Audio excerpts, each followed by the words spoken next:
करोगे आज करेंगे, जितना नेक्स्ट क्लास में करो नेक्स्ट क्लास में करेंगे, ठीक है ना। आइए जी शुरू करते हैं।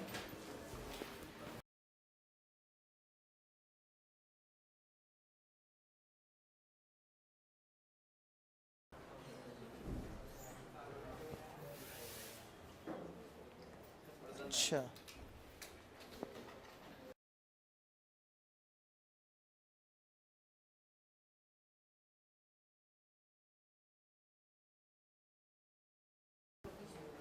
हाँ जी बेटा शुरू करें।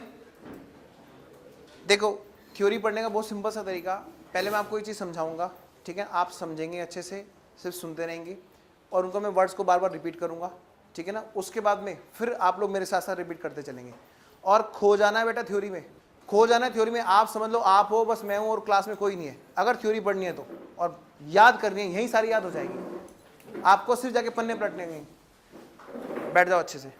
हाँ बेटा, अकाउंटिंग की डेफिनेशन किसने दी थी बोलो? American Institute of Certified Public Accountants. Done? Yes. उसने क्या बोला था? Accounting is art of recording, classifying, summarising in terms of money in significant manner. क्या क्या चीजें? ट्रांजैक्शंस और इवेंट्स। कौन सी वाली ट्रांजैक्शन और event? Which are in part at least financial character, जिसमें कम से कम थोड़ा तो पार्ट फाइनेंशियल करेक्टर का हो, and interpreting result thereof, and communicating भी है, ठीक है ना। हालांकि सबसे पुरानी डेफिनेशन मैंने उठाई है। आओ बेटा, अकॉर्डिंग टू इट, किसके according? American Institute of Certified public accountant की कमिटी के अकॉर्डिंग। याद है ना, सबसे पहले कब? 1961 था ना, 66 से पहले 61 था। Accounting is art of recording, classifying and summarising in a significant manner and in terms of money. हाँ जी, transactions and event which are in part at least of a financial character and interpreting the result thereof. मुझे नहीं लगता इसमें याद कराने की जरूरत है, अभी हम पढ़ चुके हैं। किसी बच्चे को कोई डाउट है इसमें? आइए आगे बढ़ते हैं। हाँ जी बेटा, तो ट्रांजैक्शन क्या है बेटा? ट्रांजैक्शन वो साल भर जो हम लोग करते रहते हैं, चलते रहो पूरे साल क्या करते हैं बेटा? ट्रांजैक्शन। आप अभी क्या कर रहे हो? ट्रांजैक्शन ही तो कर रहे हो। एक एग्जाम दे दोगे, दैट विल बी इवेंट। जब आपकी स्टेज क्लियर हो जाए, दैट विल बी इवेंट। मतलब साल भर की जाने वाली चीज क्या है बेटा? Purchase, sale. जो किसके साथ करते हैं बेटा? एक्सटर्नल लोगों के साथ। रेस किसके साथ लगी है? बाहर वाले लोगों के साथ ना, अपने साथ थोड़ा ना। इवेंट बेटा, जब ईयर के एंड पर हम उस चीज को एनालाइज करते हैं, उन ट्रांजैक्शन के रिजल्ट को एनालाइज करते हैं और उसमें किसी एक्सटर्नल पर्सन की जरूरत नहीं होती है, उसको हम क्या बोलते हैं बेटा? इवेंट्स। जैसे सेल परचेज करना बोलो ट्रांजैक्शन, डेप्रिसिएशन की एंट्री करना बोलो इवेंट, क्लोजिंग स्टॉक की एंट्री इवेंट, ट्रेडिंग प्रॉफिट बनाना, बैलेंस शीट बनाना इवेंट। नेक्स्ट आगे बढ़ते हैं बेटा। अकाउंटिंग इज, अभी तो पढ़ा था हमने, language of business which tells us the performance and position. Performance किससे बोलो? Trading and profit loss. बेटा फाइनेंशियल पोजीशन किससे? Balance sheet. अकाउंटिंग एक लैंग्वेज होती है बिजनेस की, जो हमें बताती है बिजनेस की परफॉर्मेंस और पोजीशन। क्लियर? और बताओ बेटे, मैंने आपसे क्या था, समझ में आया? नहीं आया तो आपने कहा था सर ये क्या बोला, बात समझ। तो बेटा that language should be easy. हाँ तो बेटा नेक्स्ट, तो hence this language should be easy for which certain universally applicable, जो सभी जगह पर एप्लीकेबल वाले हो, समझ में आने वाले, ठीक है ना। ऐसा नहीं एक बिजनेस के लिए लैंग्वेज बन गई ना, दूसरे बिजनेस भी तो है तो इंडिया में रन कर रहे हैं ना। Universally applicable rules are required. इसके लिए क्या जरूरत है बेटा? एक किसकी जरूरत है? यूनिवर्सली एप्लीकेबल रूल्स की, so that everybody can know the true and fair view of business, ताकि हर पर्सन को पता चल सके ट्रू और फेयर व्यू बिजनेस का। बातें क्लियर है बच्चों? ठीक है ना। नेक्स्ट, और इसके लिए क्या है बेटा? Hence we can say that accounting principle are rules। इसलिए बेटा हम कह सकते हैं अकाउंटिंग प्रिंसिपल क्या होते हैं? रूल्स। अडोप्टेड बाय अकाउंटेंट, वो रूल्स प्रिंसिपल होते हैं जो अडोप्ट करता है अकाउंटेंट। किस बात के लिए? रिकॉर्डिंग के पर्पज से अकाउंटिंग ट्रांजैक्शंस की। क्लियर? उनसे तो आगे सब बात बढ़ी जाएगी, कोई दिक्कत किसी बच्चे को? पक्का? अब बेटा नेक्स्ट, तो टाइप ऑफ अकाउंटिंग प्रिंसिपल जब भी बोलेंगे मतलब ये क्या है बेटा? रूल्स के टाइप्स हैं, रूल्स के टाइप्स हैं जिनको अकाउंटेंट फाइनेंशियल स्टेटमेंट में बनाते हुए यूज करता है। क्लियर? बेटा ये रूल दो तरह के होते हैं, दो तरह के होते हैं। एक तो है बेटा अपना अकाउंटिंग कंसेप्ट्स और एक होता है बेटा अकाउंटिंग कन्वेंशंस। होता है क्या है, 11th में ये चीज़ हम लोग इग्नोर करते थे। जो बच्चे कॉमर्स साइड के भी हैं वो सोचो बेटा जरा, आपने 11th में इस चीज़ को 101% बच्चा इग्नोर करता है, 100% बच्चा, कोई ध्यान नहीं देता इसकी तरफ। रीज़न है, अगर थोड़े बहुत बच्चे भी ट्राई करते हैं, पहली बात तो थ्योरी में इतना आते नहीं है एग्जाम में क्वेश्चन, सबसे बड़ी बात तो ये है बच्चा ट्राई उसको करता है जो एग्जाम के हिसाब से करता है। दूसरी बात, जो बच्चे कुछ बेचारे थोड़े बहुत ट्राई करने की कोशिश करते हैं वो किताबें उलझा देती हैं। कोई चीज़ जो अकाउंटिंग कंसेप्ट है वही चीज़ अकाउंटिंग कन्वेंशन में भी डाल दी गई है। और मजे की बात है वो बोलते हैं अकाउंटिंग कंसेप्ट रूल होते हैं, फिर बच्चा कहता है फिर प्रिंसिपल क्या था? बात समझ रहे हो? अकाउंटिंग कन्वेंशन रूल होते हैं फिर अकाउंटिंग प्रिंसिपल क्या था? फिर उसको रूल क्यों बोला गया था?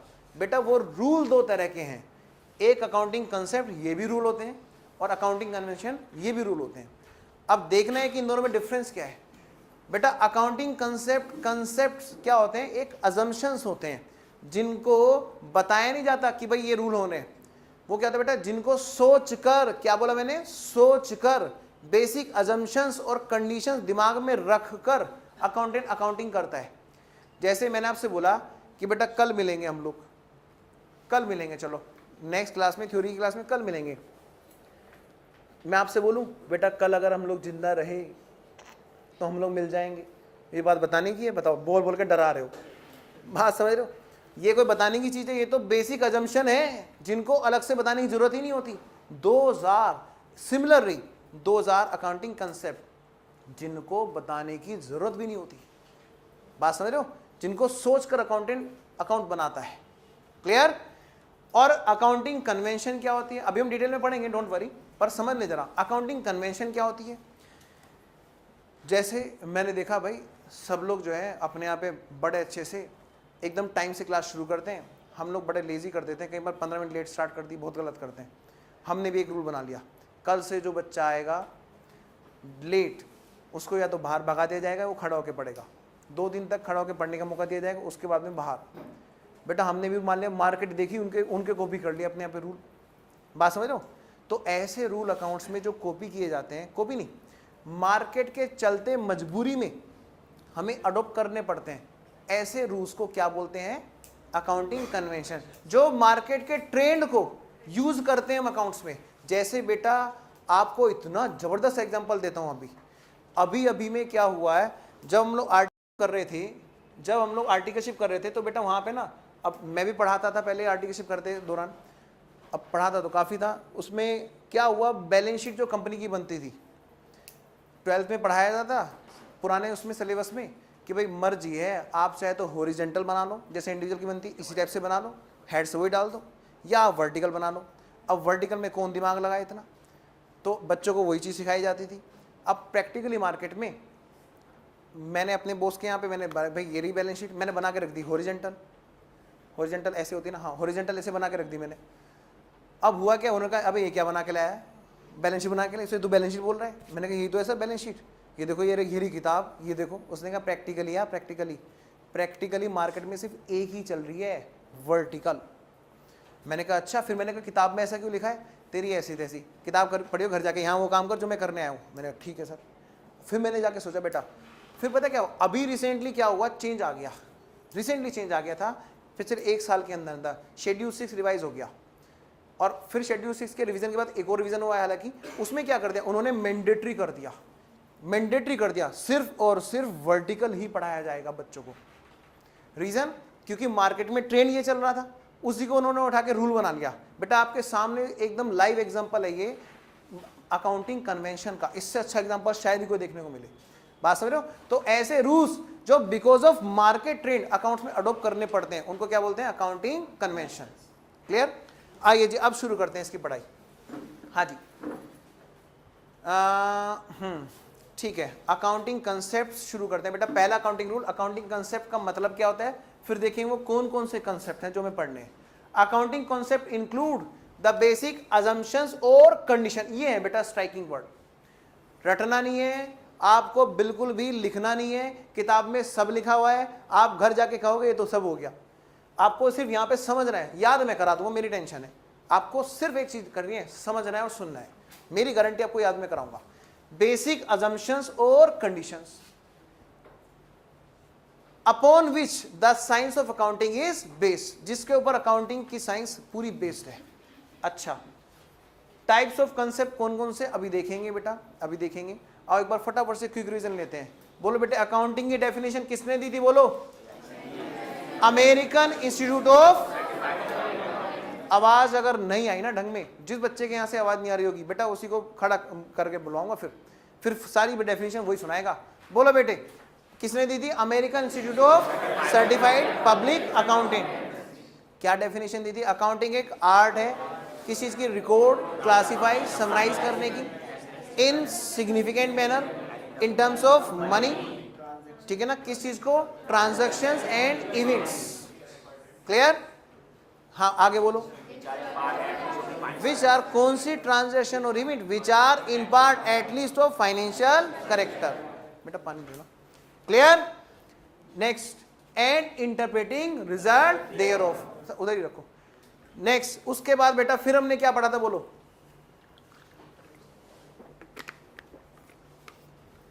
खाया पिया तो याद नहीं है, पढ़ा हो याद रहेगा है। ट्रांजैक्शंस और इवेंट। ट्रांजैक्शन क्या थी बेटा, चलते रहो, मतलब पूरे साल जो हम लोग डील करते हैं किससे, एक्सटर्नल लोगों से। और इवेंट्स कौन सी, बोलो, जो सेल्फली हम डील करते हैं ईयर एंड पर इवेंट। क्लियर, उसके बाद में हमने क्या पढ़ा, अकाउंटिंग प्रिंसिपल किसको बोलते हैं, कि बिजनेस की लैंग्वेज इजी बनाने के लिए कुछ रूल्स हैं अकाउंट्स में, उन्हीं को क्या बोलते हैं, अकाउंटिंग प्रिंसिपल। और ये दो तरह के होते हैं, एक अकाउंटिंग कंसेप्ट, एक अकाउंटिंग कन्वेंशन। अकाउंटिंग कन्वेंशन वो वाले रूल जो बिकॉज ऑफ मार्केट ट्रेंड और कस्टम्स हमें यूज करने पड़े अकाउंट में। और अकाउंटिंग कंसेप्ट कौन से, जो बेसिकली अजम्पशन और कंडीशंस के ऊपर डिपेंड होते हैं। ठीक है बेटा, अब देखना है कि कौन कौन सी चीजें हैं वो जो बेसिक अजम्पशंस और कंडीशन कहलाते हैं। हाँ जी बेटा, सबसे पहले बेटा सेपरेट एंटिटी कॉन्सेप्ट या business entity concept. Separate entity concept या बिजनेस एंटिटी कॉन्सेप्ट।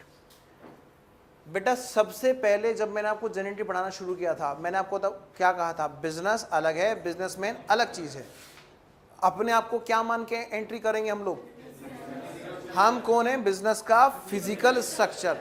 बेटा ये वही चीज है, हम तो बिजनेस हैं, बिजनेसमैन कोई और होगा, बिजनेस हैं, क्योंकि बिजनेसमैन अलग है और बिजनेस अलग है। बेटा यही कॉन्सेप्ट तो था वो, सेपरेट एंटिटी, दोनों सेपरेट एंटिटी होते हैं, दोनों का एक अलग अलग अस्तित्व होता है।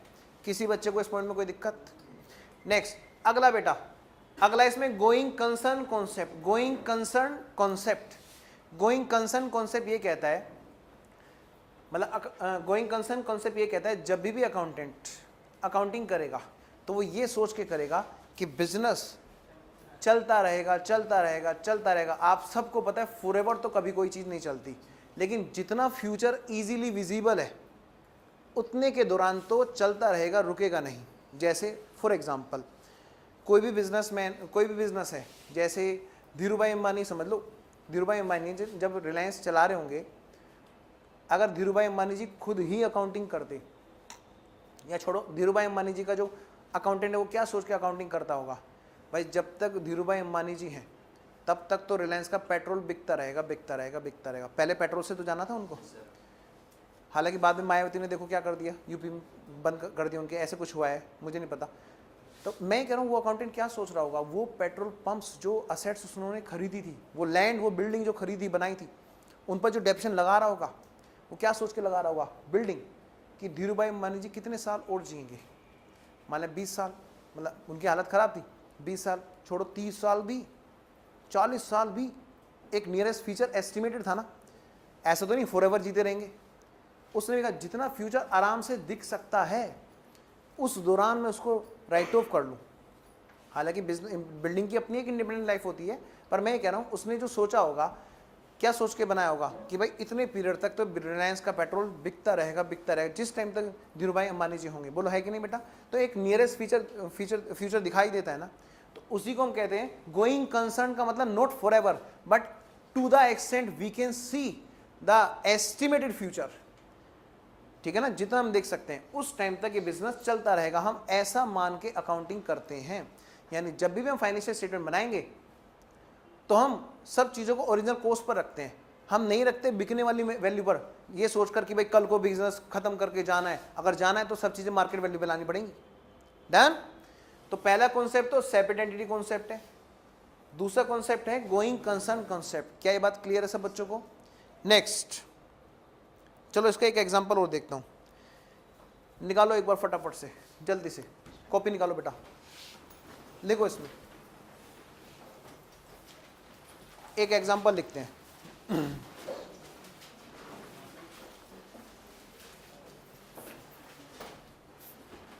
Reliance limited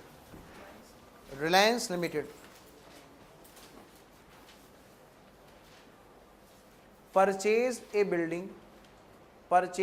building costing rupees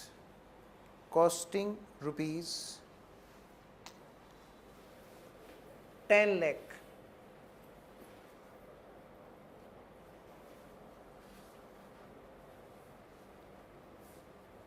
ठीक है। अच्छा, it was estimated that effective life of building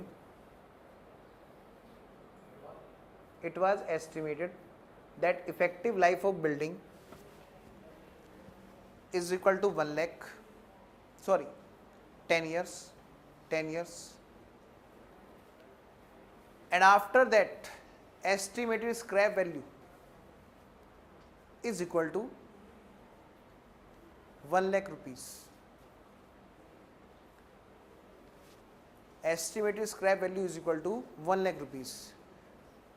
Now question start. Find out the depreciation of first year. लिख के करेंगे सब बच्चे, ऐसे नहीं orally. Find out the depreciation of first year. Answer is, निकालो। Find out the depreciation of first year. लिखो बेटा, उस पर लिखो, लिख के बताओ मुझे सॉल्यूशन कैसे निकाला। Cost minus scrap value divided by effective life, लिखो वहाँ पे 10 lakh minus 1 lakh, good, divided by 10 years is equal to 90,000, है ना। क्या सोच के निकाला था सर? बहुत खुश होंगे, शाबाशी देंगे।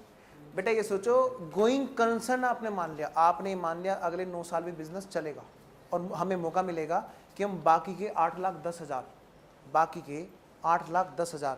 अगले 9 साल में रिकवर कर लेंगे।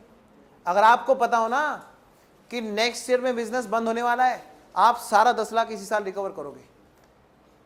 बात समझ रहे हो? अगर आपको पता हो कि नेक्स्ट ईयर में ही बिजनेस क्लोज होने वाला है, गोइंग कंसर्न नहीं है, तो आप सारा डेप्रिसिएशन इसी साल कर दोगे, क्योंकि आपको over the life effective use आपको इसका इंतजाम करना होता है। क्लियर? तो this is because of going concern concept that you are charging depreciation only 90,000 in first year. आप लोग फर्स्ट ईयर में जो डेप्रिसिएशन लगा रहे हो 90,000, ये सिर्फ because of going concern concept है। बात समझ में बेटा? तो separate entity concept, next going concern, after that money measurement concept. Money measurement concept ये कहता है भाई हम अकाउंटिंग किसकी कर सकते हैं फाइनेंशियल स्टेटमेंट में? उसी की जिसको मनी में मेजर किया जा सकता है, जैसे हमारे पेरेंट्स हमें कितना प्यार करते हैं, क्या हम बता सकते हैं कितने रुपए का प्यार करते हैं, या कितने किलो का, कितने किलोमीटर? बस 2 किलोमीटर ले जाते हैं, प्यार करते हैं, बाद में कान मार के चल, मतलब ऐसा तो कुछ नहीं है ना। मतलब जिसको मनी में मेजर कर सकते हैं बेटा, उसी की तो हम अकाउंटिंग कर सकते हैं ना, ठीक है ना। ये है कॉन्सेप्ट, ये कहना चाहता है। नेक्स्ट कॉस्ट कॉन्सेप्ट, बेटा इसके कई नाम है, हिस्टोरिकल कॉस्ट कॉन्सेप्ट, ठीक है ना, एक्चुअल कॉस्ट कॉन्सेप्ट, दुनिया भर के नाम होते हैं, बाद में दिखाऊंगा कौन कौन सा नाम है। फिलहाल तो समझो, कॉस्ट कॉन्सेप्ट ये कहता है कि बिजनेस बिजनेस जब भी कोई असेट्स को रिकॉर्ड करेगा, जिस भी असेट्स को खरीदता है उसको उसकी ओरिजिनल कॉस्ट पे रिकॉर्ड करेगा। ठीक है, अगर कोई असेट्स 1 लाख पे खरीदी तो 1 लाख पे, 10 लाख पे खरीदी तो 10 लाख पे, ओरिजिनल कॉस्ट पे रिकॉर्ड करेगा, एक्चुअल कॉस्ट पर। ये कॉन्सेप्ट ये कहना चाहता है। कोई डाउट किसी को? हाँ जी। नेक्स्ट, ड्यूअल एस्पेक्ट कॉन्सेप्ट, हर बात की दो बात, याद है वो मैंने यहां से उठाया बेटा। हर चीज का डबल इफेक्ट रिकॉर्ड होगा जब भी अकाउंटिंग में होगा। ये कॉन्सेप्ट ये समझाना चाहता है कि हर सिक्के के दो पहलू, हर ट्रांजैक्शन के डबल इफेक्ट होते हैं और दोनों इफेक्ट का हिसाब किताब लगाया जाता है।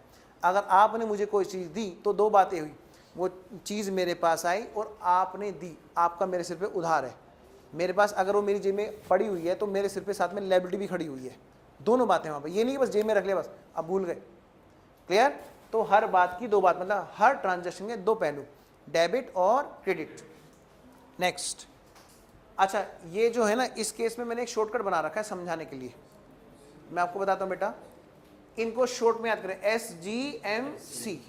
SGMC, S for separate entity concept, G for going concern, M for money measurement और C फॉर कॉस्ट कॉन्सेप्ट। चलो आगे बढ़ते हैं।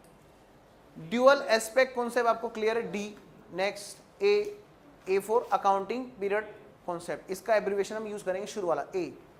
अकाउंटिंग पीरियड और पीरियडिसिटी कॉन्सेप्ट क्या कहता है कि एक बिजनेस बेटा हर एक की स्टेज आती है। जैसे इंसान पहले जन्म लेता है, छोटा होता है, फिर धीरे धीरे बढ़ता चला जाता है, फिर दोबारा स्टेज बेटा डाउन की आती है। यही हालत हर चीज़ की, जो भी दुनिया में है उसकी हर किसी की स्टेज है। बिजनेस की भी है। हर बिजनेस पहले ऐसे चढ़ता जाता है, फिर बाद में बेटा ऐसे ही आता है वापस। तो क्या करें, इंतजार करें पहले बिजनेस जब चढ़ा और फिर फाइनली जब आया, अब कहें हाँ भाई अब बताओ कितना कमाया, बताओ, बात समझ रहे हो? तो इन्होंने कहा कि ऐसे नहीं, बिजनेस की परफॉर्मेंस को जानने के लिए उसके खत्म होने का इंतजार नहीं करेंगे, बल्कि उसको एक अलग अलग पीरियड्स में तोड़ेंगे। उन्हीं का नाम क्या बेटा, अकाउंटिंग पीरियड। पीरियडिसिटी कॉन्सेप्ट यही कहता है कि बिजनेस की लाइफ को अलग अलग पीरियड्स में तोड़कर उनकी परफॉर्मेंस का एवेल्युएशन करना है। It is called periodicity concept. कोई ईयर वाइज करता है 12 महीने, फाइनेंशियल ईयर वाइज। हम लोग पहले करते थे कैलेंडर ईयर वाइज। ठीक है बेटा, कई लोग तो मंथली हिसाब किताब लगाते हैं, कई लोग लगाते हैं क्वार्टरली, कई लोग 6 मंथली। जैसे घर में नहीं होता हिसाब किताब, माता जी से पिताजी हिसाब किताब लेते हैं, कभी 1 महीने में, कभी 10 दिन में, कभी कोई 3 दिन में, कोई फिक्स होना है बेटा, डिपेंड करता है नेचर टू नेचर हर एक पर्सन के। ऐसे बेटा बिजनेस में, अब बिजनेस में लेकिन यहाँ टाइम पीरियड फिक्स होगा, इस टाइम पे तो इस टाइम पे लिया करेंगे हिसाब किताब, 6 महीने वाइज, साल भर wise. Clear? Next, DA। Next अगला है बेटा इसमें M, matching concept. Matching concept ये कहता है, मैचिंग मतलब बेटा मैच कराना, एक साथ रखना दो चीज़ों को जो एक दूसरे से रिलेटेड है। ठीक है, जैसे कहते हैं ना शादी में क्या होता है बेटा, मैचिंग ही तो होती है। सेम वैसे ही है, कॉस्ट और बेनिफिट दोनों आपस में, शादी है इन दोनों की एक तरह से देखा है तो मैच है दोनों का। कॉस्ट जहां पर वहीं प्रॉफिट, वहीं उसका बेनिफिट। तो ये नहीं कि सेल इस बार की और कॉस्ट पिछले बार की घटाकर हम प्रॉफिट जानना चाहें, नहीं। सही परफॉर्मेंस कैसे पता चलेगी, जब दोनों को एक साथ कंपेयर किया जाएगा। ठीक है, कॉस्ट है जहां रेवेन्यू है वहां, रेवेन्यू है जहां कॉस्ट है वहां। क्लियर? अच्छा नेक्स्ट, मतलब जैसे कि एक अगर आपने कोई बेनिफिट जनरेट किया तो उस बेनिफिट उसी बेनिफिट को जनरेट करने वाली कॉस्ट को मैच करना, ये नहीं कि किसी और के उसको बेनिफिट को की कॉस्ट को इससे हम मैच करोगे।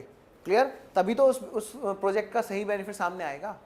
Next, realisation concept. Realisation concept काफ़ी वाइड है बेटा, इसमें बच्चे उलझे ही रहते हैं, मैंने देखा है। IPCC में आ जाते हैं, उसके बाद भी उलझे रहते हैं बेटा। 2-3 चीज़ें हैं, रियलाइजेशन, कंजर्वेटिज्म और प्रूडेंस। रियलाइजेशन, कंजर्वेटिज्म और प्रूडेंस, ध्यान से समझना। रियलाइजेशन, कंजर्वेटिज्म और प्रूडेंस। रियलाइजेशन बात करता है कि फ्यूचर में होने वाले लॉस को ना, वो बात करता है प्रूडेंस। प्रूडेंस कहता है फ्यूचर में होने वाले लॉस को आज ही लॉस मान लो, फ्यूचर में होने वाली इनकम को तब तक मत मानो जब तक वो श्योर ना हो जाए।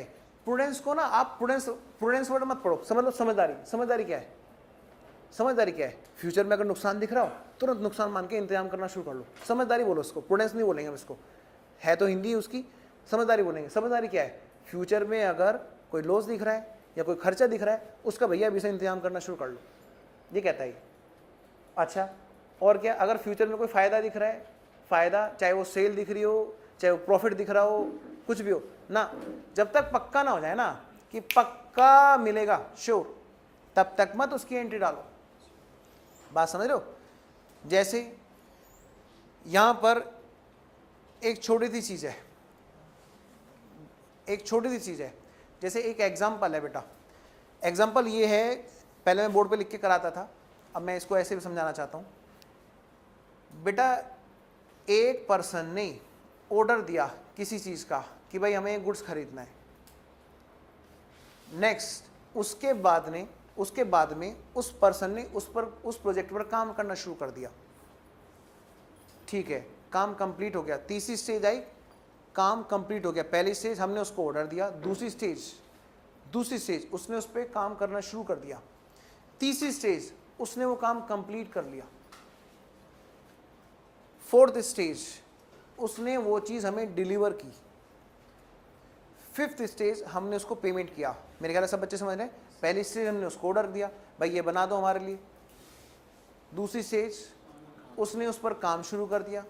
तीसरी स्टेज उसने काम कंप्लीट कर लिया, प्रोडक्ट तैयार कर दिया। चौथी स्टेज वो हमें डिलीवर करता है। पांचवी स्टेज हम उसको पेमेंट करते हैं। अब वो पर्सन जो प्रोडक्ट बनाकर बेच रहा है वो सेल की एंट्री कौन सी स्टेज पे करे? पहली स्टेज जब हमने उसको ऑर्डर दिया है, हजरा ठीक ऑर्डर है, आओ एंट्री डाल दो, सेल तो पक्की है, मैं पैसे नहीं दूंगा, बताओ बात समझ रहे हो? दूसरी स्टेज, बेटा उसने प्रोडक्ट पे काम शुरू ही नहीं किया मान लिया, तो पहली स्टेज पे एंट्री डाल के क्या फ़ायदा? पहली स्टेज पे एंट्री डाल के क्या फ़ायदा अगर दूसरी स्टेज शुरू ही नहीं हुई तो? दूसरी स्टेज चलो काम शुरू कर दिया, दूसरी स्टेज पर डाल दें, पता चला काम कंप्लीट ही नहीं हुआ। तीसरी स्टेज आई नहीं और हमने सेकंड स्टेज पर सेल की एंट्री डाल दी उसने, बात समझ रहे हो? थर्ड स्टेज जब काम कंप्लीट हो गया एंट्री डाल दे क्या? बेटा उसने गुड्स अभी मेरे को डिलीवर ही नहीं किया। आप पढ़ते हो सेल गुड्स एक्ट में, सेल तब मानी जाती है कंप्लीट जब गुड्स डिलीवर्ड हो जाता है, ओनरशिप ट्रांसफर हो जाती है। बेटा उसने अभी तक डिलीवरी की ही नहीं, तो क्या सेल कंप्लीट हो गई? नहीं। तो सेकंड तो इस वाली स्टेज पर एंट्री डालने से क्या फ़ायदा? नेक्स्ट स्टेज उसने हमको डिलीवरी दे दी उसकी, फोर्थ स्टेज है ना, फोर्थ स्टेज पर उसने हमें डिलीवरी दे दी। बेटा आप बताओ अगर वो डिलीवरी नहीं करता तो पहले स्टेज पे एंट्री डालने से कोई फ़ायदा नहीं ना। पांचवी स्टेज मैंने उसको पेमेंट किया तो ठीक है, अगर मैंने नहीं पेमेंट किया तो क्या फ़ायदा, तुम एंट्री डालते रहो, बात समझ रहे हो? तो ये चीज़ है बेटा, इसको हम क्या बोलते हैं? इसको हम बोलते हैं, इस कॉन्सेप्ट को हमें क्या बोलना है? समझदारी कॉन्सेप्ट। क्या? फ्यूचर में होने वाले लॉस को तो तुरंत मान लो, फ्यूचर में होने वाली इनकम को अभी इनकम मत मानो। अब बात है रियलाइजेशन की। रियलाइजेशन कॉन्सेप्ट क्या कहता है? ये कहता है देखो भाई हम बात कर रहे हैं सिर्फ और सिर्फ सेल की, अब उलझ मत जाना। रियलाइजेशन बात कर रहा है सिर्फ और सिर्फ ग्रोस की, जो टोटल अमाउंट आने वाली है, टोटल अमाउंट, ठीक है? प्रूडेंस बात करता था सेल की भी और प्रॉफिट इनकम की भी। कई जगह पर जैसे इंटरेस्ट आ रहा है, इनकम आ रही है, और प्रूडेंस बात करता है फ्यूचर में लॉस हो रहा है, उसकी बात कर रहा है, खर्चे की बात कर रहा है। ये बात कर रहा है सिर्फ और सिर्फ सेल की।